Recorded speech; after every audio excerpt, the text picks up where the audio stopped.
سلام عليكم. ازيك؟ عامل ايه النهارده في اول يوم صيام؟ عامل ايه في اول يوم رمضان؟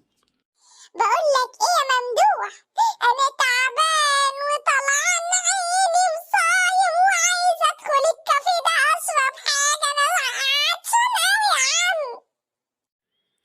تعالى بس نقعد ونتكلم ازاي تفطر في رمضان. لا لا لا لا لا، استجدع كده يا جدع. بلا استجدع بلا بطيخ بلا بتنجان. يا حوده، يا حوده، هات لي شاي هنا بسرعه جدا وازازه ميه وكل الحاجات اللي عندك. بص يا صاحبي، انا هقول لك نصيحة عشان ابقى خلصت ذمتي. عايز تشرب براحتك وعايز تاكل كمان براحتك، بس اسمع الكلام اللي هقوله لك كويس. رمضان ده شهر الخير والعبادة. رمضان شهر بيجي مرة واحدة بس في السنة. ليه؟ انت عايز يجي 4 5 مرات ولا ايه؟ ما هي مره واحده كفايه قوي يا عم ممدوح. طب انت عارف بقى ان الحسنة في رمضان ب70 حسنة؟ يعني الحاجة الحلوة الواحدة اللي بتعملها هتاخد أجرها عند ربنا 70 مرة. انت بتقول اي كلام وخلاص.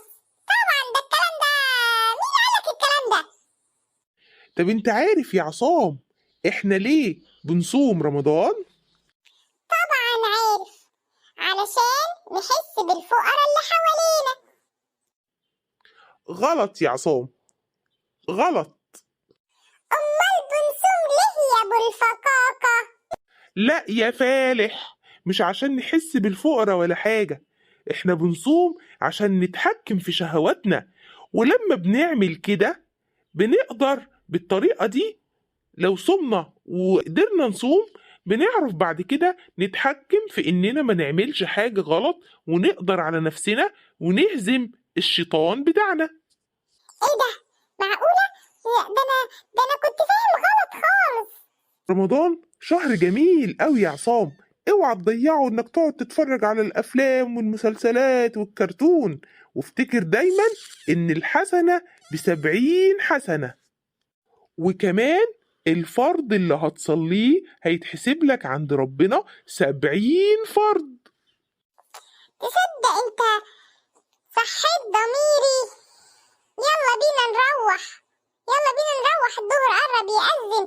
خلينا نتوضى وننزل نصلي. انا مش عارف ايه اللي خلاني اقابلك النهارده، كان زماني فطرت ومليت بطني. انت طبعا بتهزر.